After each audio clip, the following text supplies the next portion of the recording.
پاکستان اور افغان طالبان کے درمیان استنبول میں ہونے والے مذاکرات ناکام۔ پاکستان اور افغان طالبان کے درمیان مذاکرات کے 4 دور ہوئے۔ پاکستان اور افغان طالبان مذاکرات کا تیسرا دور 18 گھنٹے طویل تھا۔ افغان طالبان وفد کا متعدد بار خارج دہشت گردی کے خلاف کارروائی کے مطالبے سے اتفاق۔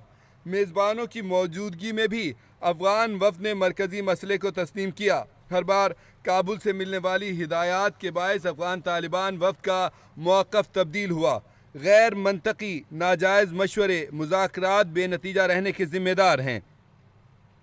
پاکستان اور افغان طالبان کے درمیان استنبول میں ہونے والے مذاکرات بالکل ناکام ہو گئے ہیں۔ 4 روزہ مذاکرات کے بعد وزیر اطلاعات عطا تارڑ نے بھی اپنا جاری پیغام کیا سوشل میڈیا پر۔ انہوں نے کہا کہ بات چیت میں قابل عمل حل نہیں نکالا جا سکا۔ آپ کو بتائیں کہ پاکستان اور افغانستان کے درمیان پہلے جو مذاکرات کا دور ہوا تھا وہ دوحہ میں ہوا تھا، قطر کے دارالحکومت میں دوحہ میں جو مذاکرات ہوئے تھے۔ اس کے بعد جو ہے صورتحال یہ ہوئی تھی کہ اس میں سیز فائر کا فیصلہ ہوا تھا کہ سیز فائر کیا جائے گا دونوں ملکوں کے درمیان، اور اس سیز فائر کے بعد جو ہے اور آپ کو بتائیں کہ سیز فائر ہوا اور اس میں کافی دن تک سکون رہا۔ تاہم اس کے باوجود پاکستان نے واضح کیا تھا کہ اگر یہ معاملہ ادھر سے خلاف ورزی کی گئی سیز فائر کی تو پھر ہم یہ کارروائی کریں گے۔ اس کے بعد پھر استنبول میں مذاکرات شروع ہیں۔ آپ کو بتا دیں کہ پاکستان اور افغان طالبان کے درمیان استنبول میں مذاکرات 4 روز سے جاری تھے، تاہم طالبان کے موقف میں بار بار تبدیلی کی وجہ سے اور کلیدی نقطے سے انحراف کے باعث یہ مذاکرات کامیاب نہیں ہو سکے ہیں۔ ہر مرتبہ کابل سے ملنے والی ہدایات کے باعث افغان طالبان وفد کا موقف تبدیل ہوتا رہا ہے۔ کابل سے ملنے والے غیر منطقی اور ناجائز مشورے ہی بات چیت کے بے نتیجہ رہنے کے ذمہ دار ہیں۔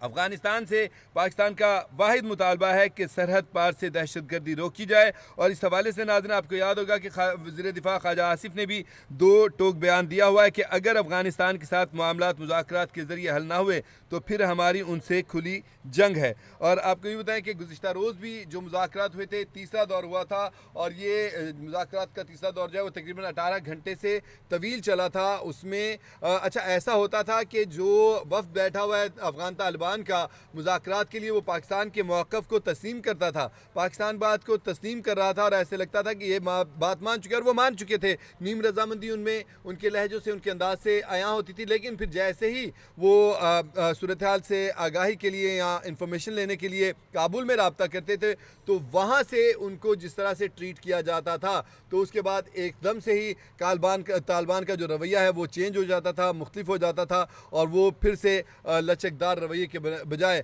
پھر دوبارہ ہٹ دھرمی کے اوپر آ جاتے تھے، اور اپنی ہی جو ہے وہ 1.5 اینٹ کی مسجد جو ہے وہ بنانے کے اوپر تل جاتے تھے۔ تو یہ صورتحال رہی ہے، بار بار غیر منطقی باتیں کی جاتی تھی، دلائل سے ہٹ کر باتیں کی جاتی تھیں، اور واضح طور پہ سمجھ آ رہا ہے کہ طالبان کس کی ایما پر چل رہے ہیں۔ ادھر جو بھارت ہے وہ ساری صورتحال کو خراب کر رہا ہے، کیونکہ ہم دیکھ رہے ہیں بہرحال کہ بھارت جو ہے جس طرح جو ہے وہ اصل میں طالبان کو ڈیل کر رہا ہے اور ان کو چلا رہا ہے۔ امیر متقی جب وہاں پر گئے تھے اور جب پہلا حملہ پاکستان کے اوپر کیا تھا افغان طالبان نے، تو اس وقت امیر متقی بھارت میں ہی موجود تھے، تو ان کے آپس میں لین دین ہوا ہے، ڈالر شالر مل گئے ہیں افغان طالبان کو، تو اب جو ہے وہ پاکستان کے خلاف مسلسل جو ہے وہ کارروائیاں کر رہے ہیں۔ ظاہر سی بات ہے جب ان کو ڈالر مل رہے ہیں تو وہ ان کے مطابق، ان کے اشاروں پر ہی چلیں گے، ان کے کہنے کے مطابق چلیں گے، اپنا ان کا کوئی سٹانس، کوئی رویہ نہیں ہے ان کا۔ وہ کیا کہتے ہیں، باپ بڑا نہ بیٹا، سب سے بڑا جو ہے وہ روپیہ ہے۔